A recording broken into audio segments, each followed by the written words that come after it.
दोस्तों आज railway NTPC का दूसरे शिफ्ट का भी एग्जाम समाप्त हो चुका है, जहां पर हमें कुछ प्रश्न मिल पाए हैं जो कि हम आप तक साझा करना चाहते हैं अपने इस वीडियो के माध्यम से। और जो कि मैंने एक मूल मंत्र आपको भी पहले बताया है कि जो भी क्वेश्चन रिपीट हो रहे हैं और पहले शिफ्ट में या पूछे जा रहे हैं या उससे रिलेटेड क्वेश्चन दूसरे शिफ्ट में भी पूछ लिए जा रहे हैं, यानी कि रिपीटेड और रिलेटेड चीज़ों को थोड़ा सा ध्यान रखिएगा। आपके एग्जाम के लिए बहुत ही ज़्यादा आपको फायदेमंद हो सकता है अगर आपके आने वाले शिफ्ट में एग्जाम है तो। चलिए लेकर चलते हैं उन सभी अपडेट पे जो कि आज के सिनेरियो सेकंड शिफ्ट में ये सवाल पूछे गए हैं। दोस्तों अगर आप हमारे चैनल पर नए हैं तो प्लीज़ चैनल को सब्सक्राइब कीजिएगा बेल आइकन दबा के, ताकि हर वीडियो का नोटिफिकेशन आप तक सबसे पहले हमारे चैनल के माध्यम से आपको जा सके। जी हाँ दोस्तों, आप हमारा टेलीग्राम भी ज्वाइन कर सकते हैं जहाँ पे इन सब का पीडीएफ भी आपको साझा कर दिया जाएगा। अगर आप चाहते हैं तो पीडीएफ, तो इसका पीडीएफ मैं आपको शेयर कर दूंगा सारे क्वेश्चन का भी। चलिए दोस्तों लेकर चलता हूं इन सब के अपडेट पे। और एक अपडेट अभी मैंने दोस्तों थोड़ी देर पहले दिया है, डीआरडीओ में एक वैकेंसी निकली है दोस्तों अप्रेंटिस के लिए, जहां पे ग्रेजुएट अप्रेंटिस की भी डिमांड की गई है।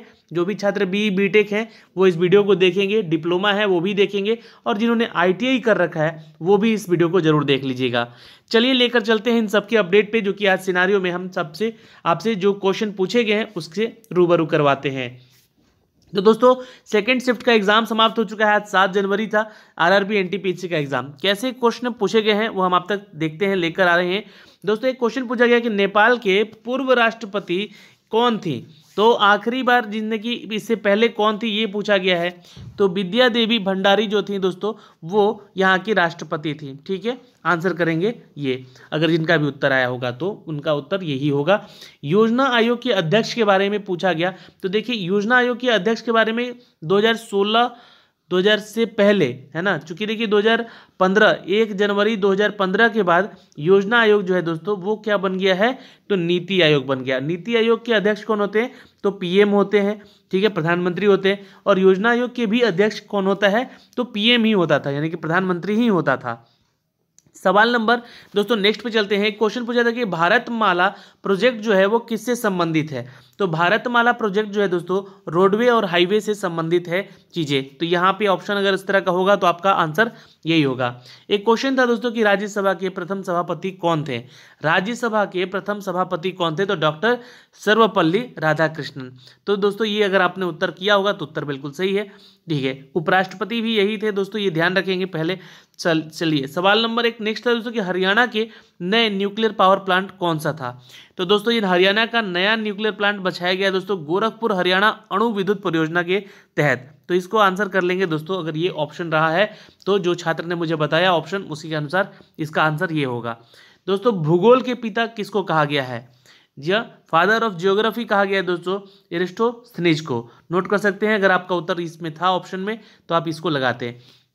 दोस्तों एक सवाल पूछा गया था निशानेबाजी 2018 में स्वर्ण पदक किसे मिला था। तो देखिए दोस्तों यहाँ से जो सवाल पूछे जा रहे हैं मैं आपको एक चीज़ क्लियर कर दूं कि ये सवाल देखिए 2018, 2017, 2016 तक के क्वेश्चन आर पूछ रहे हैं करंट से। इनफैक्ट 2015 तक के भी योजनाओं को शामिल किया जा रहा है स्टैटिक पार्ट जीके में।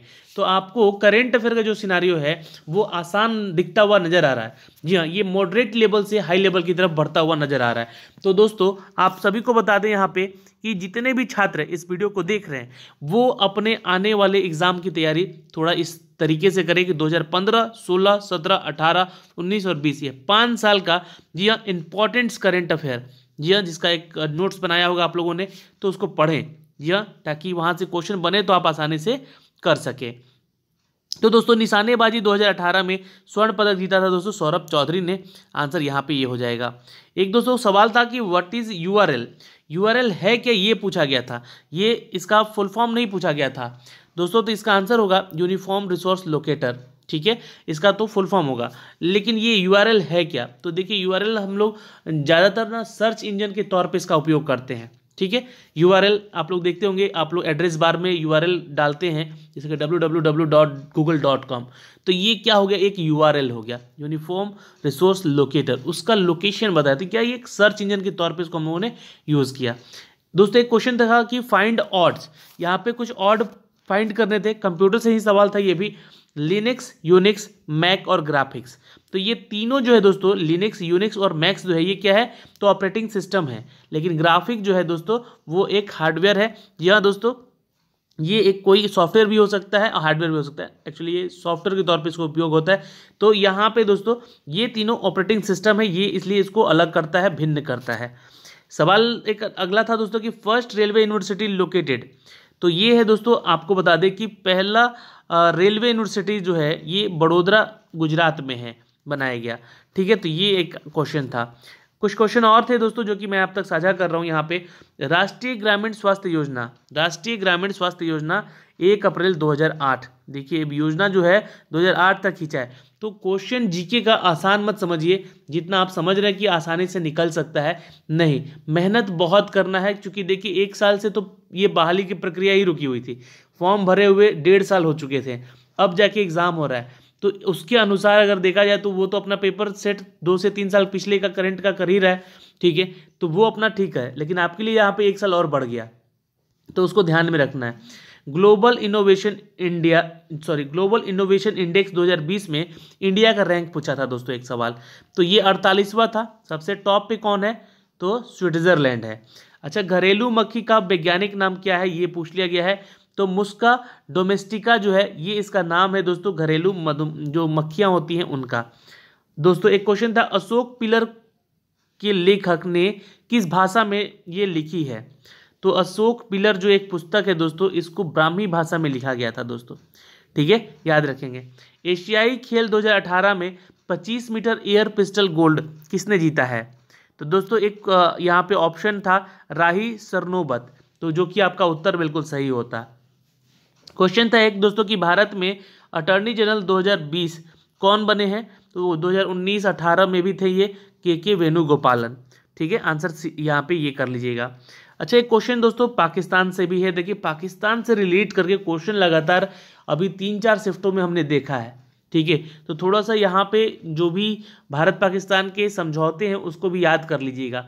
रिलेटेड क्वेश्चन पूछ सकता है। मैंने क्या बोला, रिपीटेड। तो अभी तक देखिए यूआरएल का चीज़ जो है रिपीट किया है ना, और लेकिन उससे रिलेट करके क्वेश्चन पूछा।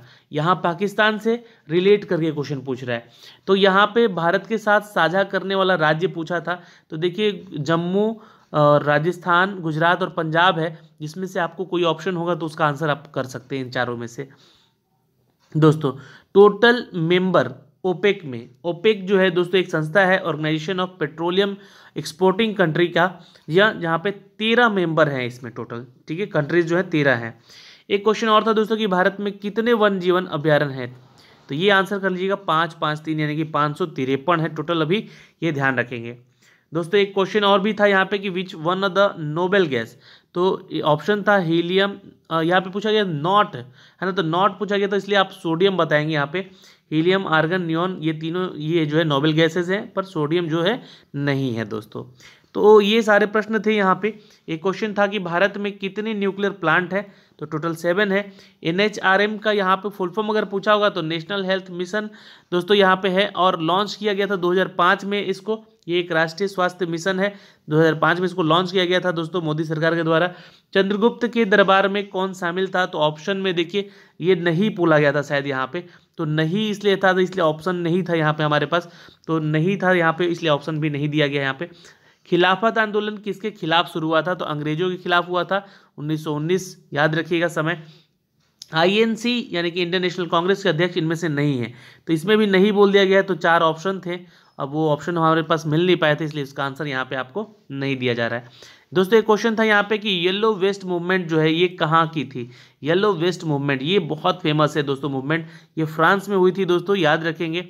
सवाल था दोस्तों आर्टिफिशियल इंटेलिजेंस से। जी हाँ दोस्तों, आर्टिफिशियल इंटेलिजेंस के जनक किसको कहा जाता है।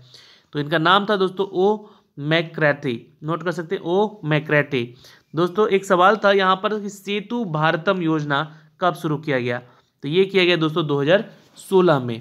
तो ये सारे प्रश्न थे दोस्तों, करीब 30 से 35 प्रश्न जो कि हमने आप तक साझा किए हैं इस वीडियो के माध्यम से। दोस्तों कुछ क्वेश्चन और भी थे, जिससे कि नेपाल के प्रेसिडेंट का मैंने बताया आपको यहाँ पे, और भारत पे के बारे में एक क्वेश्चन पूछा गया था दोस्तों यहाँ पे। तो भारत पे के ब्रांड एम्बेसडर अगर पूछा गया है तो आप यहाँ पे क्या आंसर करेंगे?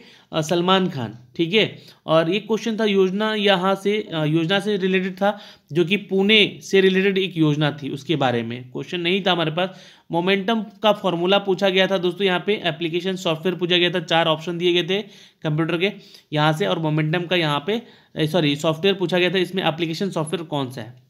चंद्रगुप्त द्वितीय के बारे में एक क्वेश्चन था, जो कि मैंने अभी आपको बताया, शायद उससे होगा रिलेटेड। 2019 के यूनियन बजट रीड बाय किसके द्वारा ये पढ़ा गया था? 2019 का जो यूनियन बजट था, तो अभी हमारे वित्त मंत्री कौन है?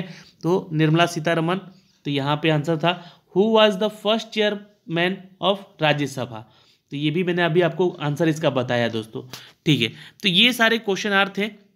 लेकिन जो लेवल अगर बात करें यहाँ पर, जी हाँ, यानी कि इसके सिनारियो का, यानी कि किस तरह का पैटर्न, इसका लेवल क्या रहा है, तो इन सभी को लेकर अगर हम पूरे टोटल की बात कर ले तो पेपर आसान नहीं आ रहा है दोस्तों, मॉडरेट टू हाई लेवल कह सकते हैं इन सबको।